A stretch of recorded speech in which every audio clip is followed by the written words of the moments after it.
নমস্কার বন্ধুরা, উষা রান্নাঘরে তোমাদের সবাইকে স্বাগত জানিয়ে আবারও নিয়ে চলে এসেছি নতুন একটা পর্ব। তো বন্ধুরা, আজকে অনেক দিন বাদে আম বাগানে চলে এসেছি আম পাড়তে। আর এই আম পেড়ে তোমাদের টকঝাল মিষ্টি আচার তৈরি করে দেখাবো। তো বন্ধুরা, অনেক দিন বাদে আম বাগানে চলে এসেছি, আর এখান থেকে আম নিয়ে কিন্তু তোমাদের আমি আম শক্ত রেসিপি করে দেখিয়েছিলাম। আর বাগানে যেহেতু চলে এসেছি, আর তার সঙ্গে নিয়ে এসেছি একটা প্লাস্টিকের চুপড়ি আর একটা আংশুড়ি নিয়েছি। তো বন্ধুরা, বাগানে আম তো হয়েছে, আর জল হওয়ার কারণে কিন্তু অনেক আম পড়ে গেছিলো। আর যে আমগুলো আছে বেশ একটু অনেক দূরে, হাতের নাগালে যে আমগুলো আমি পাবো হাত দিয়ে পেড়ে নেব, আর যেগুলো দূরে আছে এই আংশুড়ির সাহায্যে আমি পেড়ে নেব। তো চলো বন্ধুরা, আমগুলো আমি পেড়ে নিই।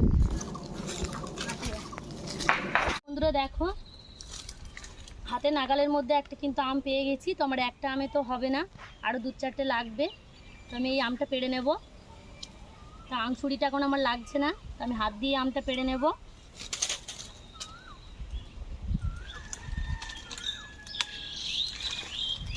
তো দেখো বন্ধুরা, আমের সাইজটা দেখো কত বড় হয়েছে। আর এই আমটা বন্ধুরা হিমসাগর আম।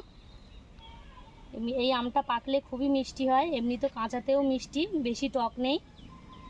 দেখো বন্ধুরা কত বড় বড় আম। তোমার যেহেতু একটা আমে হবে না, আমি আরও দু তিনটে আম পেড়ে নেব। এগুলো কিন্তু অনেকটা দূরে আছে বলে আমি আংশুড়িটা নিয়েছি, আংশুড়ির সাহায্যে আমি আমগুলো পেড়ে নেব। আবার আমি আংশুড়ি দিয়ে আরও দুটো আম পেড়ে নেব।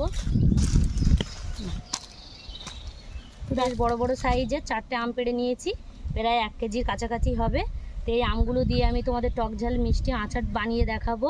তো চলো বন্ধুরা, ফিরে যাব রান্নাঘরে। চলে এসেছি বন্ধুরা আমগুলো নিয়ে রান্নাঘরে আচার বানাতে, টকঝাল মিষ্টি আচার। তো খুবই একটা লোভনীয় আচার, আর খুব চটজলদি এই আচারটা তোমরা বাড়িতে বানিয়ে ফেলতে পারবে, খেতে তো ভীষণ ভালো লাগবে। তো চলো বন্ধুরা, সমস্ত সরঞ্জাম গুছিয়ে নিয়ে আমি চলে এসেছি। আমি আমগুলো কেটে নেব, আর তার জন্য একটা গামলাতে জল নিয়ে নিয়েছি। আমি আমগুলো এক এক করে সব কেটে নেব। আমি ছবি তুলি।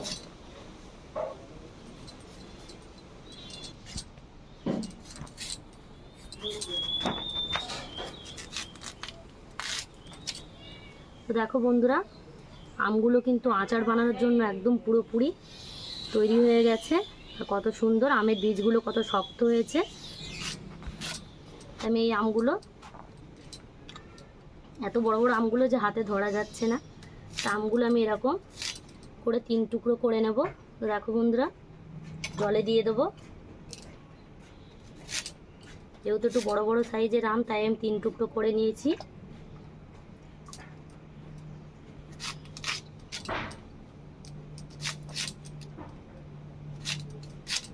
এইভাবে আমি একটা আমের ফালি 3 টুকরো করে আমি জলে দিয়ে দিয়েছি।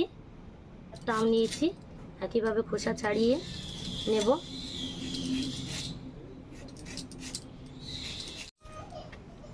আবারও আমার খোসাটা ছাড়ানো হয়ে গেছে আমে, আমি আবার 2 ফালি করে নেব। দেখো বন্ধুরা, প্রত্যেক আমের বীজগুলো কিন্তু শক্ত হয়ে গেছে।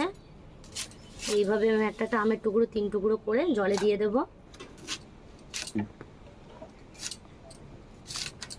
তো প্রত্যেক আমগুলো আমি 3 টুকরো করে নিচ্ছি। দেখো বন্ধুরা, এভাবে 3 টুকরো করে আমি জলে দিয়ে দিয়েছি।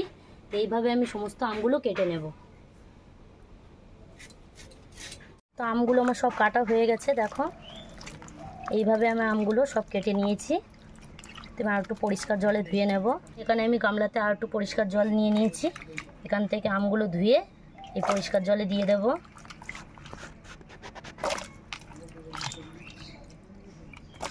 এবার আমি এইভাবে একটু ভালো করে ধুয়ে নেব। ধোয়া হয়ে গেছে, জলটা আমি ছেঁকে নেব।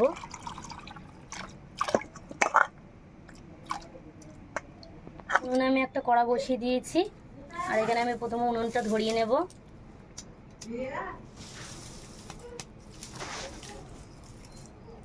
আমি আমের আচার বানাতে আমি এখানে বাতাসা ব্যবহার করেছি। তো তোমরা চাইলে চিনি বা গুড় দিয়েও করে নিতে পারো। যেহেতু বাতাসা আমার ঘরে ছিল বলে আমি বাতাসা দিয়েই আমের আচারটা বানিয়ে তোমাদের দেখাবো। কড়াটা গরম হয়ে গেছে, বাতাসাগুলো দিয়ে আমি একটা শিরা বানিয়ে নেব। আমি অল্প পরিমাণে জল দিয়ে দেব, দিয়ে বাতাসাটা শিরা বানিয়ে নেব।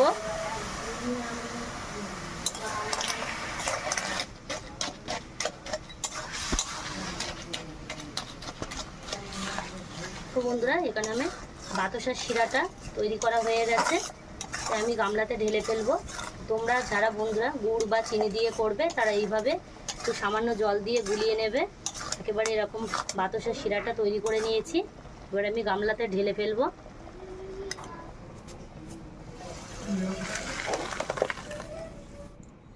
তো আমার এই বাতাসার যে শিরাটা আমার বানানো হয়ে গেছে, সেই শিরাটা তো আমি ঢেলে ফেলেছি। এবার আমি ঠান্ডা করে নেব। তো আবার আমি কড়া বসিয়ে দিয়েছি গরম উনুনের উপরে। এখানে কিছু মশলা আমি ভেজে নেব। এখানে প্রত্যেক মশলাটা আমি গোটা নিয়েছি, আর এই মশলাটা আমি ভেজে নেব। এখানে গোলমরিচ নিয়েছি, মৌরি নিয়েছি, মেথি, জিরে, শুকনো লঙ্কা, তেজপাতা। তো এই মশলাগুলো আমি কড়াইতে দিয়ে ভেজে নেব। তো প্রথমে আমি শুকনো লঙ্কাগুলো দিয়ে দেবো গরম কড়াই। আমি নেড়ে নেব এইভাবে এক এক করে। বাদ বাকি মশলাগুলো দিয়ে দেব। আমি মশলাগুলো ভেজে নেব এইভাবে হালকা আঁচে। আমি মশলাগুলো ভেজে নেব। এখানে আমার মশলাগুলো ভেজে নিয়েছি। এবারে আমি ঢেলে নেব। ভাজা মশলাগুলো আমি একেবারে ঠান্ডা করে নিইনি, হালকা গরম আছে। এখানে একটা মিক্সার জার নিয়েছি। মিক্সার জারের মধ্যে ভাজা মশলাগুলো সব দিয়ে দেব। দিয়ে আমি গুঁড়িয়ে আনবো।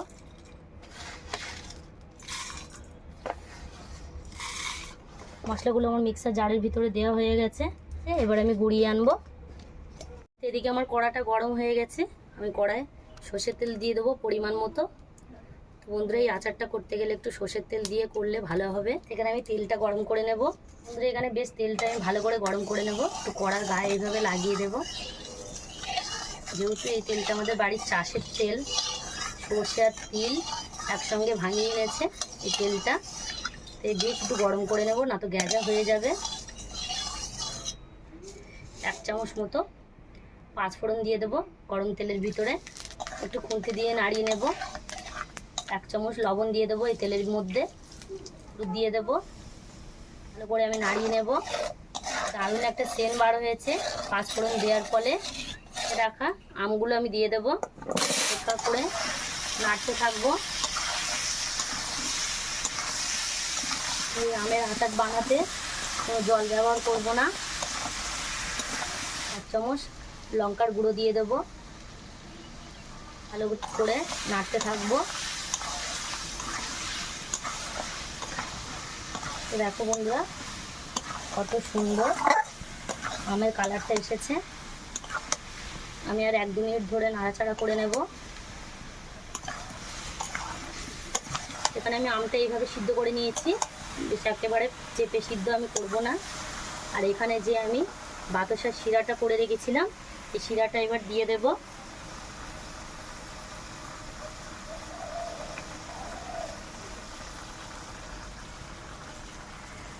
দিয়ে এবার একটু নাড়াচাড়া করে নেব।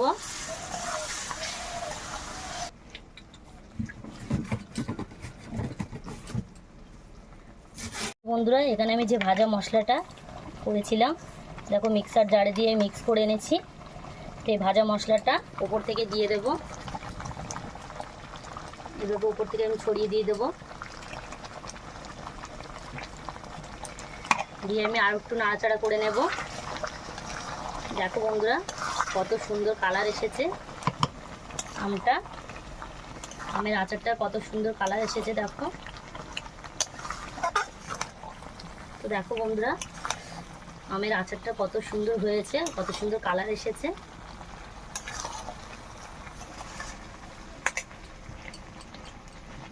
আমার আচারটা পুরোপুরি তৈরি হয়ে গেছে। কত সুন্দর আমি তৈরি করে নিয়েছি। এবারে কম সময়ের মধ্যে আমি তৈরি করে নিয়েছি আচারটা। এবার আমি ঢেলে ফেলবো। আমি একটা থালা নিয়েছি ঢালার জন্য। আমি এই থালার মধ্যে ঢেলে দেব। তো দেখো বন্ধুরা, আচারটা তো আমি ঢেলে নিয়েছি, আর কত সুন্দর হয়েছে দেখতে।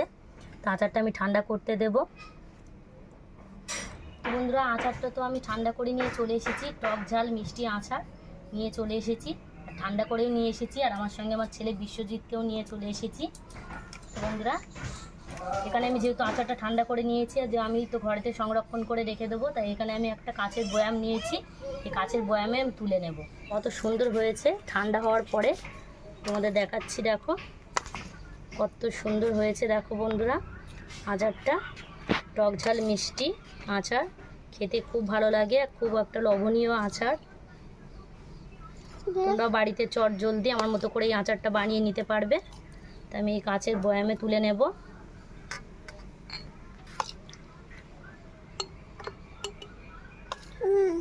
হাত দিও না, থাক থাক থাক।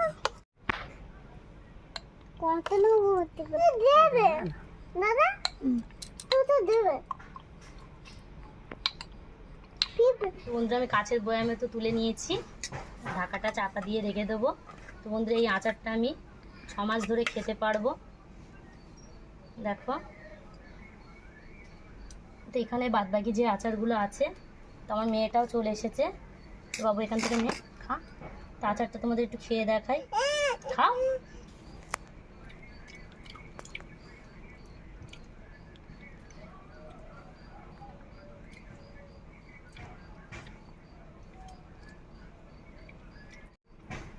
দারুণ হয়েছে। তো বন্ধুরা সত্যি সত্যি আচারটা খুব ভালো লাগছে, একদম টক টক ঝাল ঝাল মিষ্টি মিষ্টি আচার, ভীষণ ভালো লাগছে খেতে। তো বন্ধুরা আমার মতন করে তোমরা বাড়িতে এরকম আচার বানিয়ে সংরক্ষণ করে রেখে দিয়ে খেতে পারবে। আর আমার আচার বানানোটা তোমাদের কেমন লেগেছে অবশ্যই কিন্তু কমেন্টের মাধ্যমে জানাবে। আর আমার রান্নাঘরে যারা নতুন বন্ধু, প্লিজ আমার রান্নাঘরটা লাইক কমেন্ট শেয়ার আর সাবস্ক্রাইব করে আমার পাশে থাকবে। আর নিত্য নতুন রেসিপি পেতে আমার চ্যানেলটাকে সাবস্ক্রাইব করে দেবে, পাশে থাকা বেল আইকনটি ক্লিক করে দেবে। সুস্থ থাকবে, ভালো থাকবে, আবার ফিরে আসবো নতুন কোনো রেসিপি নিয়ে।